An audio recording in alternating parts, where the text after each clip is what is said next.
welcome to Keep the Bastards Honest, the podcast of the Australian Democrats. I'm your host, Elana Mitchell, and on this episode, we answer a listener's question. This is a special bonus episode and the start of our new Q&A segment. It's all thanks to listener Aaron Crooks, who wrote into us and asked if we'd consider doing a Q&A segment on the podcast to answer listeners' questions. So of course we said yes. Aaron has achieved instant new favourite status with his suggestion, as well as earning the right to ask the first question. If there's anything about Australian politics or government, or even about the Democrats you want to know but were afraid to ask, then don't be afraid. Email your questions to info@democrats.org.au and we'll put our research hats on and answer them for you. Steve and I pay our respects to the traditional owners of the lands upon which we recorded this episode and their elders past and present. Sovereignty never ceded.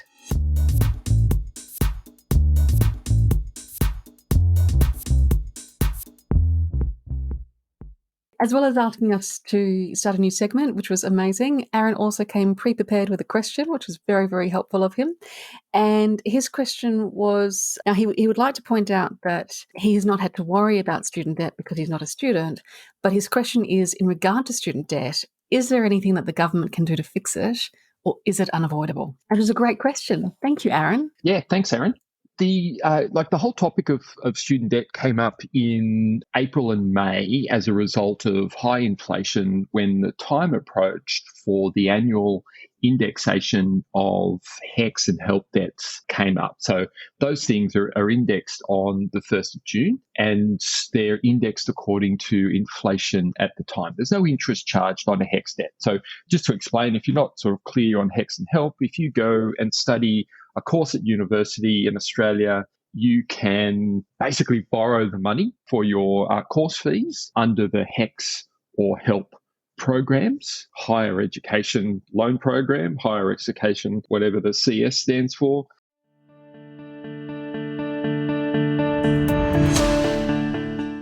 Hello, editing Elana here. The phrase that Steve is stuck on is Higher Education Contribution Scheme. Now, the difference between HECS and a help loan is that HECS applies to what are called Commonwealth-supported places at universities, and a Commonwealth-supported place is where the government pays for part of your tuition and you pay the rest.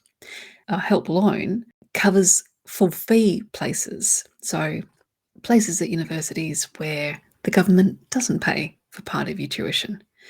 How much the government pays for a Commonwealth-supported place will vary depending on the course you're doing. There doesn't seem to be a set amount. Anyway, hope that helps clarify. Back to the podcast.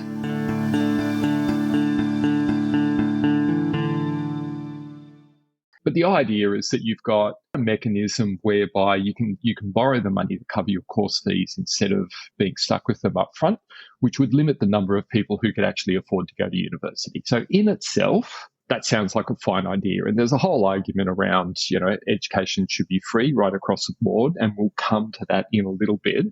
But that is the program. There's no interest charged.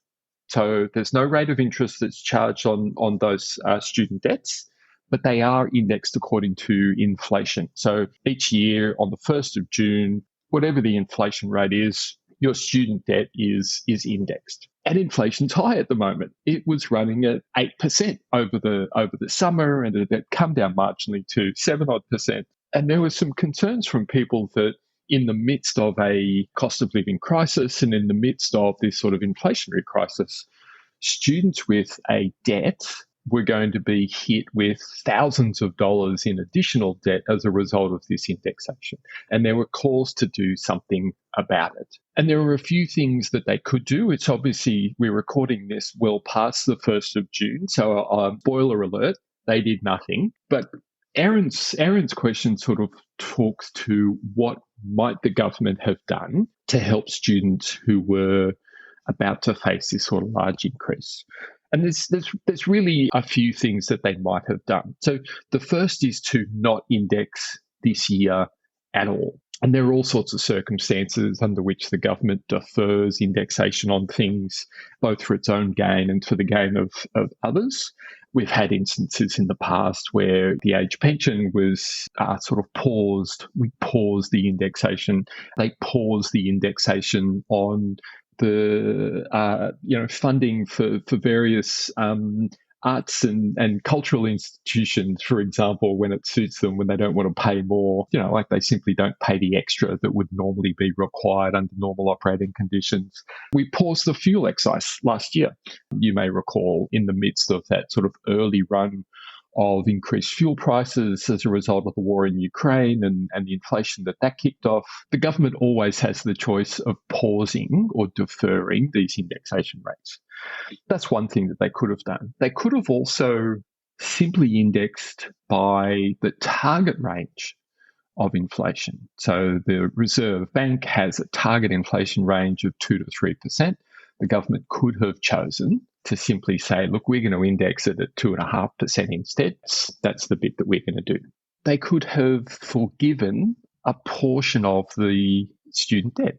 So this is what the Biden administration did when he first came to power in 2021. There was a student loan forgiveness program where they might even still be fighting to get it through Congress, to be honest. But the idea was simply that they forgive up to $50,000 of student debt, which may not be the full amount of debt incurred by a student during the course of their studies, but it's a significant amount and it's a significant saving for a student, obviously. They could have done something similar here.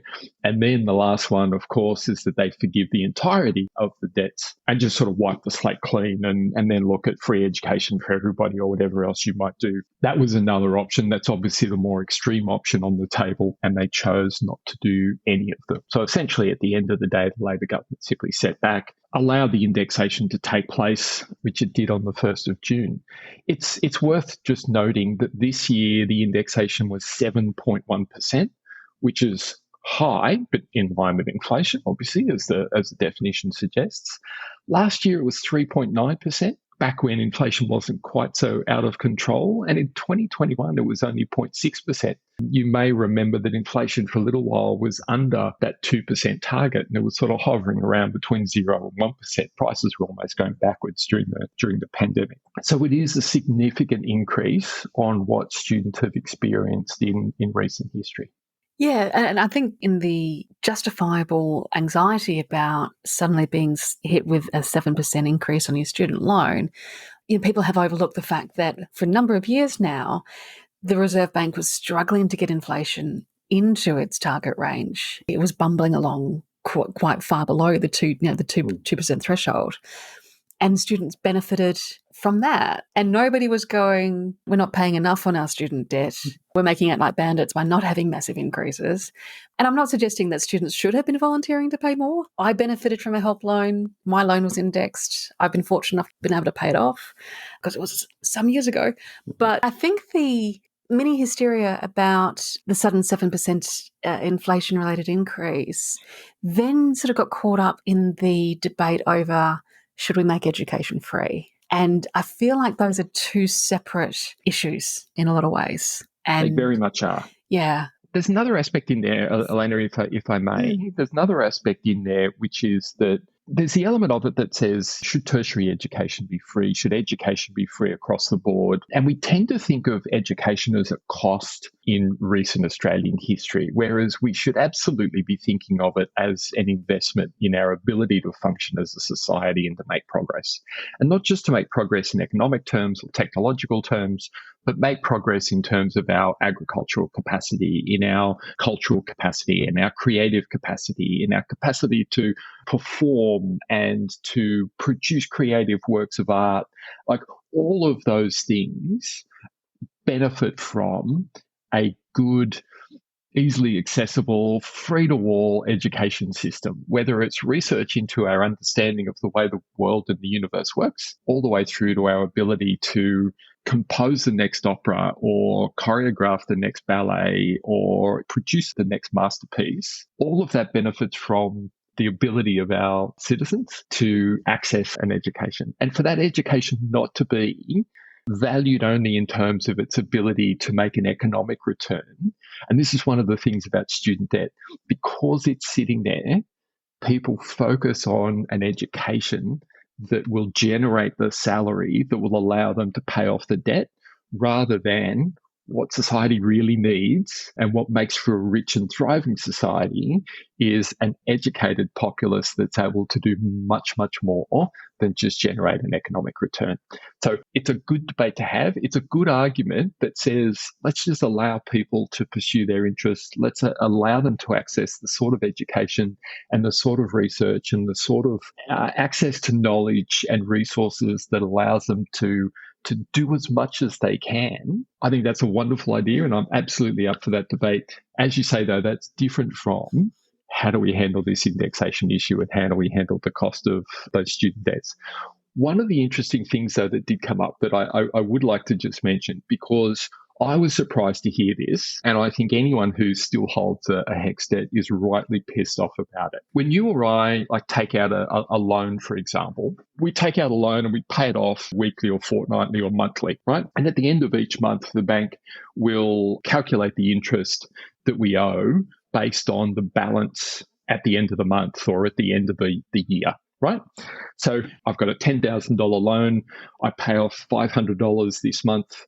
It takes it down to $9,500. And then the bank says, well, okay, the interest on $9,500 is, and they add that back onto the loan, and I pay it down over time. When it comes to a student loan, however, each time I get paid, whether it's weekly, fortnightly, or monthly, depending on my employer, it gets recorded against my HECS debt. So I start out the year with $10,000. Due to my employment, I pay weekly, say I'm receiving weekly pay packet. I pay, $50 every week, $2,500, $2,600 that I've paid by the end of the year. At the end of the year, when this indexation kicks in on the 1st of June, the government says, well, you owed us $10,000. So the indexation on that is 7.1%. So we're going to throw $710 back onto your debt. So you now owe us $10,710. Oh, and look at this. You paid off $2,500 through the course of the year. So we will now deduct that from the total. What? They calculate the indexation before they give you credits for any of the payments you've made through the course of the year.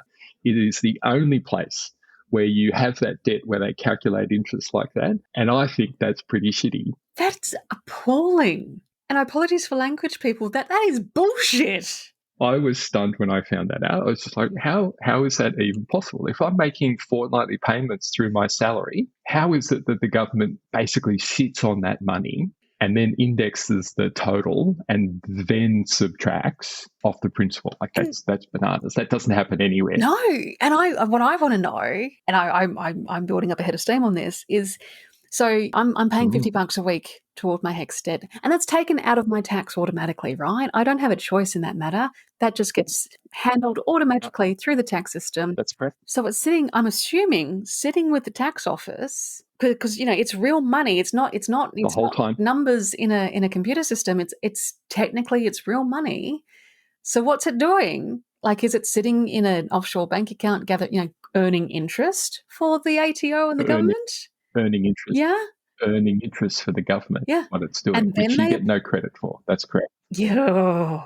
Yes. That is bollocks. Yes. Yes. To the barricade, Steve. This is outrageous. I was really surprised. So if there was anything that we were going to do, that would be one of the first things that I would do about student debt, is change that mechanism so that the student debt was reduced the moment the payment was made. Yeah. Now, as an employer, so I run a small business. I have staff. Over the years, I've had a number of staff who've had HECS debts. It's on their tax declaration form when they become an employee. Do you have a HECS debt? Yes or no?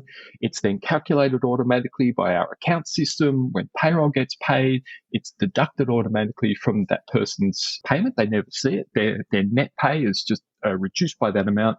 It goes straight off to the ATO with a little asterisk that says this much is for the HECS debt, right? Like that happens automatically, and it happens every time they get paid. Yeah. There's no reason for it not to come off the principal of the loan straight away. Yeah. Because if they took out an actual loan from a bank or whatever to pay for their fees, absolutely that's the way how the loan would work. Yeah, absolutely. Yep. And sure, the government can probably argue, well, look, we only apply not interest, but we imply indexation to that loan once a year, whereas a commercial loan, you're cobbing an interest once a month as they recalculate. Interest is calculated daily but applied monthly on commercial loans. Sure. But also, you bastard, you bastards are earning interest on my money that I have given to the tax office over the course of the year because you've not applied it to my help debt. Yep. And let's not forget that that money was an investment in our society in the first place rather than a cost. Yes. So, yeah, Aaron, I hope that covers the gist of the question. So from our perspective, number one is to change the way that indexation is calculated so that any money that you've paid off through the course of the year is deducted before it gets indexed on what's remaining. And then other things like, how do you account for some of these more wild fluctuations in the amount so that there's less of an impost during times that are already difficult for people? Yeah, because we should point out that HECS and help fees or loans or whatever we want to call them, they weren't always indexed. That's something that the Howard government brought in. And again, because of inflation, one of the ways in which countries reduce their national debt is through inflation, because as inflation rises, the debt shrinks. And that was what was happening to HECS and help debts, because you don't start paying it off immediately. While you're studying, you're just accruing this debt. And then there's, ideally a period after you graduate. There's a threshold, where the threshold for your salary is high enough that you're off earning money and applying the knowledge that you're required at university, but you haven't quite met the salary threshold to then actually be required to start paying that debt back. And so over that period, the value of that debt shrank, and Howard felt that was unacceptable, and so then applied indexation so that your debt kind of kept pace with you as your earning ability increased. Yeah, that has the effect of essentially favouring richer students. So those who can just pay their fees up front, they essentially save that money and they save that interest charge. They were also given a discount on their fees. So when HECS was introduced, you could either pay the fees, I think you paid maybe 15% less, so you would get a discount. If you had to borrow the money, it was borrowed and then indexed over time and would increase over time. So if you were a poorer student and need to rely on that debt, sure, you gain access to the education. It does weigh on you and it does act as a drag later on. Yeah. So there's all sorts of regressive elements to it. As I say, it also pushes people, or has a tendency to push people towards degree programs that will give them a job that will help them pay off this debt, so it's not hanging over them, which in itself is not necessarily a healthy thing. More recently, the government changed the cost of certain programs so that some university programs attracted even higher levels of HECS debt than others. It tended to be so that students were job ready. And again, that sort of overly reinforces this economic notion of a university education, which really isn't and shouldn't be the point of it. But there we go, student debt. Yeah. The issue of equity in education is a big one, because one of the, as you pointed out, like one of the challenges of a free education is that it's the people who are going to benefit the most from it are rich people. Yes, obviously a free education is going to help them, there's no question, but there are a number of costs associated with going to university that weigh more heavily on lower income people than they do on rich kids. So rich kids can probably afford to stay at home, rent free, have their parents sort of help cover the cost of their tuition and the cost of having to actually study. Whereas poorer students, they're probably having to work part-time, they're probably having to rent, they're probably, so there is an argument that rather than make tuition free, invest money in leveling the playing field, in making it easier to actually study.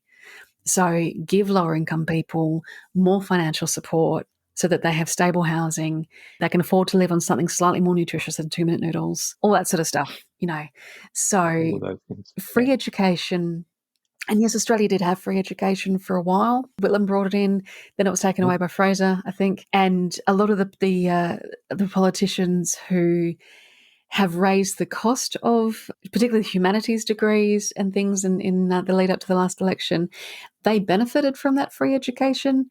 And it's a really attractive image to sort of paint them as having benefited from free education, they're then sort of not only just yanking the ladder up behind them, they're kicking people in the face as they try to climb up that ladder.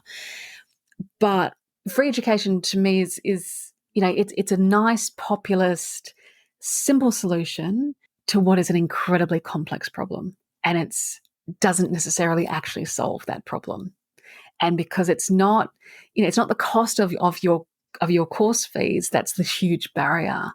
It's access to university at all. It's being able to actually go and study. That's the huge barrier for lower income people. Yeah. So I'll get off my soapbox. You've got an additional rant there, Aaron.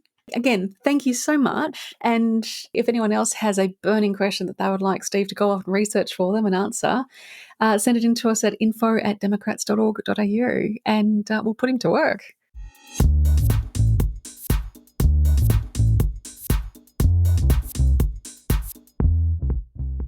My thanks again to Aaron for his suggestion on the segment and for his question. I hope we answered it for you. As I mentioned earlier in the episode, how HECS came to be, whether it's still fit for purpose in 2023, and the issue of accessibility to higher education and even the funding of educational institutions is a podcast topic all of its own, which I'm sure we'll come back to at some stage.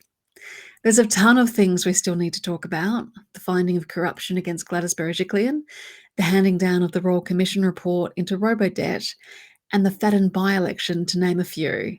So stay tuned. Keep the Bastards Honest is brought to you by the Australian Democrats. This episode was edited and produced by me, Elana Mitchell. If you'd like to keep in touch, you can find us on Facebook, Twitter, Instagram, YouTube, and LinkedIn by searching for Australian Democrats. And you can see what we stand for, what we value, and what our policy positions are at our website at democrats.org.au. Until next time, thanks for listening.